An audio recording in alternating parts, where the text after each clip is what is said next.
Hello everyone. Welcome to my channel. Please subscribe and keep watching more details. General Hospital 2-week spoiler September 1st to 12th. Drew faces deadly danger as Michael loses control. Monday, September 1st, is Labor Day, and General Hospital is serving up a rerun. It's an episode from January 31st of this year when Brad Cooper, Perry Shan, was blackmailing Portia Robinson, Brooke Kerr, for extra days off while in Miami at the medical conference, trying to chase Lucas Jones, Van Hansis, and win him back.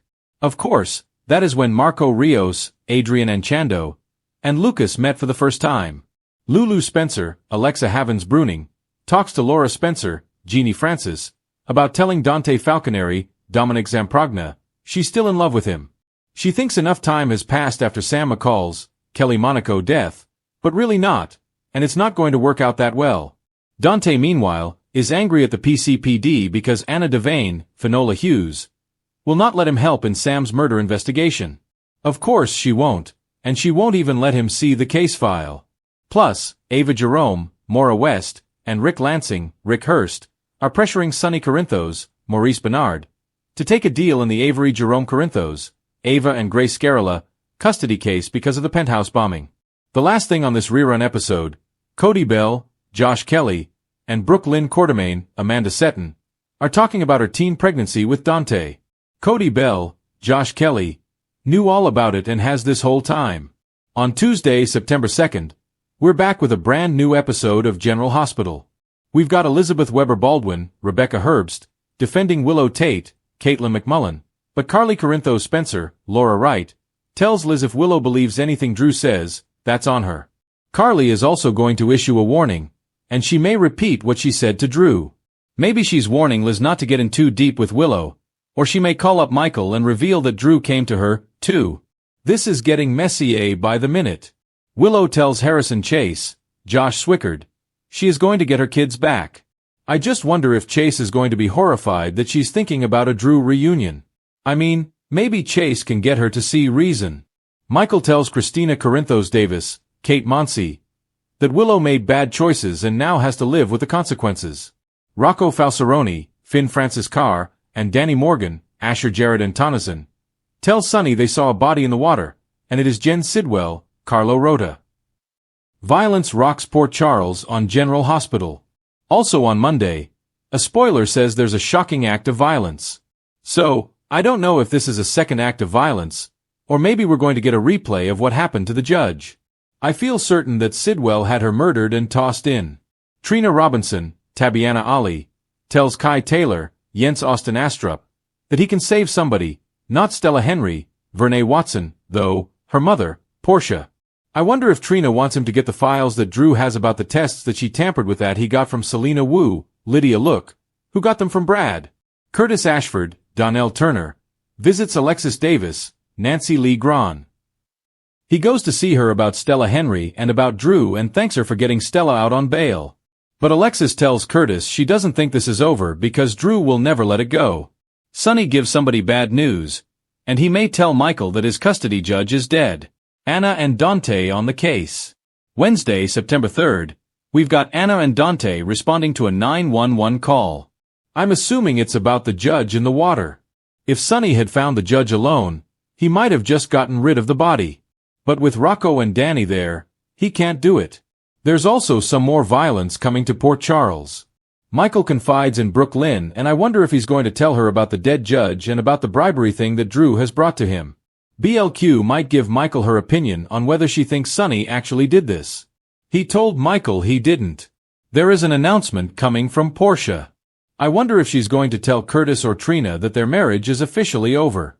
Plus, Lucas warns Liz to be cautious and careful on Wednesday. I think Lucas thinks that Liz is putting herself at risk for Willow, who, as far as Lucas is concerned, is not worth it. Liz is definitely sticking her neck out, and we'll see if it pays off for her or not. Bribery claims and relationship woes in Port Charles.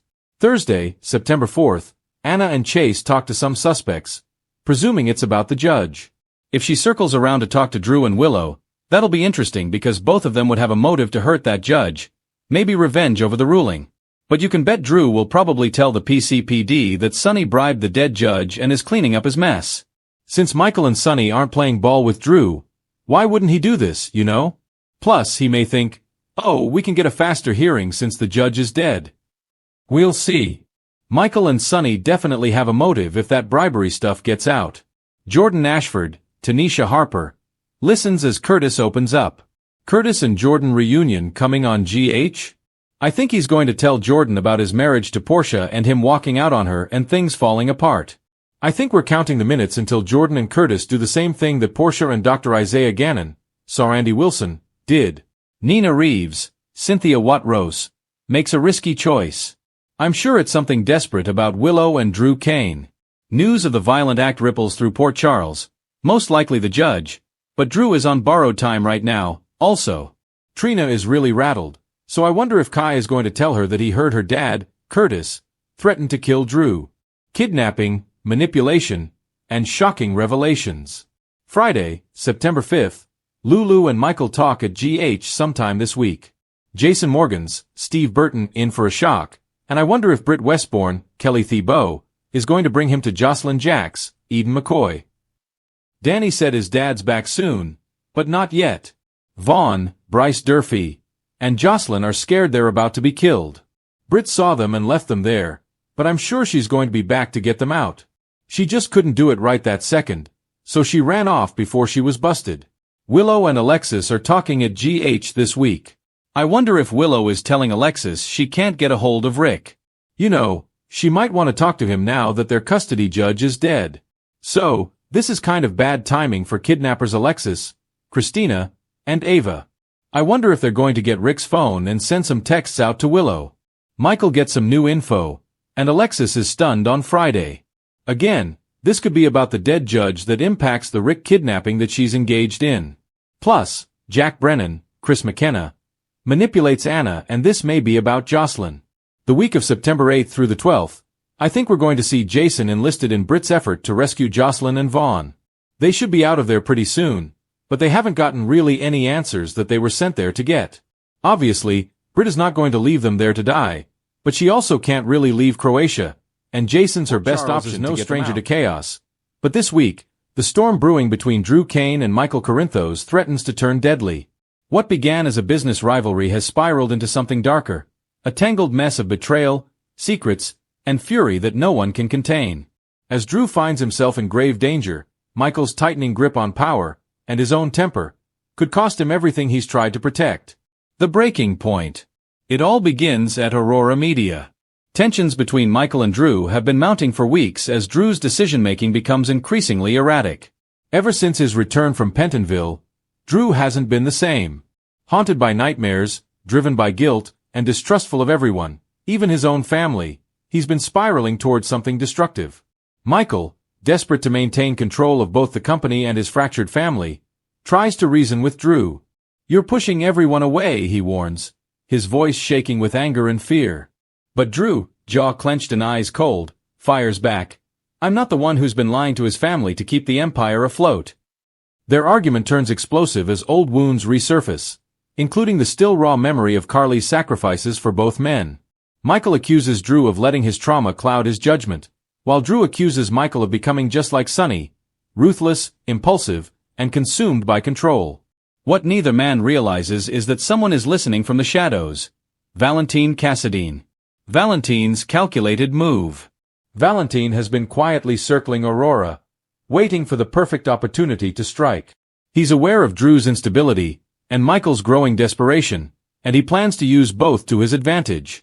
When Drew receives an anonymous message offering proof that someone inside Aurora has been leaking classified information to ELQ competitors, he bites without hesitation.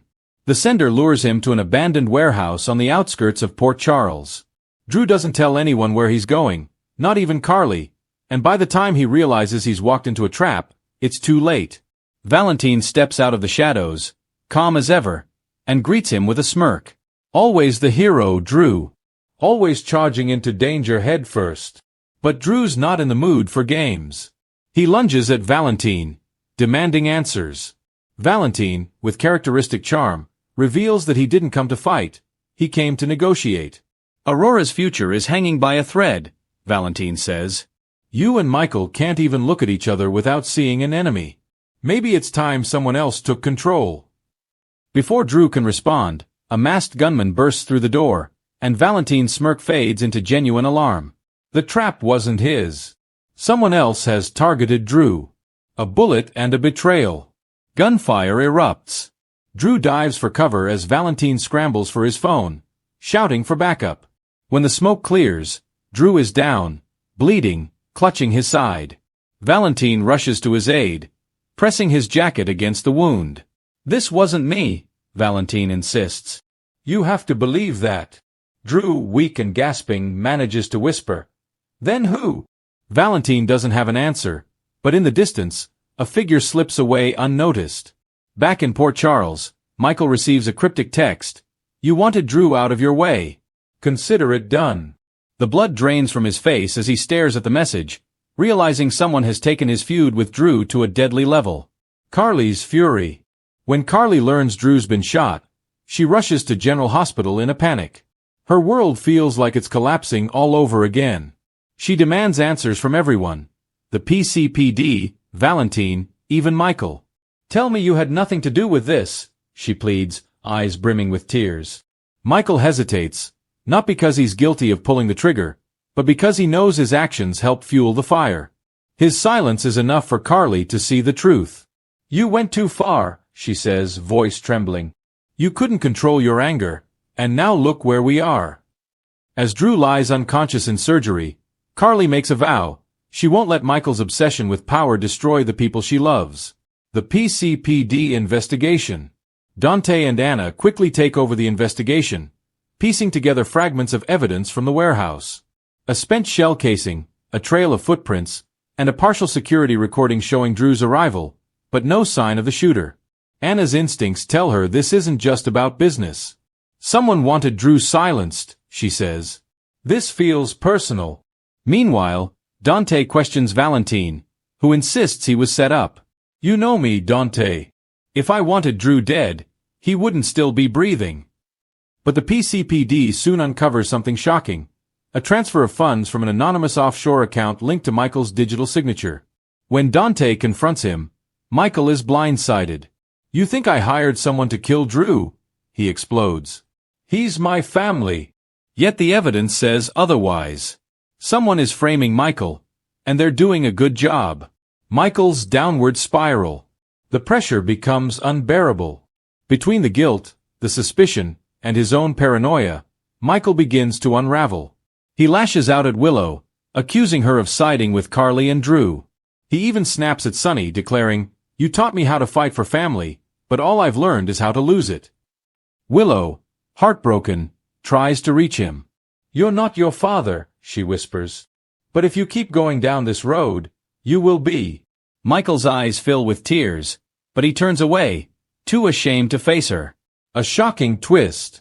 As Drew finally regains consciousness, he mutters a single name, Ronnie. Anna immediately makes the connection. Ronnie Harris, the rogue ex-cop recently seen lurking around Port Charles. But why would he target Drew?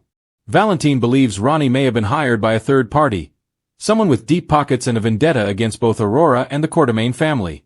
When the PCPD raids Ronnie's hideout, they find evidence that points to a larger conspiracy, one involving Valentine's old enemies, remnants of the Cassidy network who want chaos restored to Port Charles.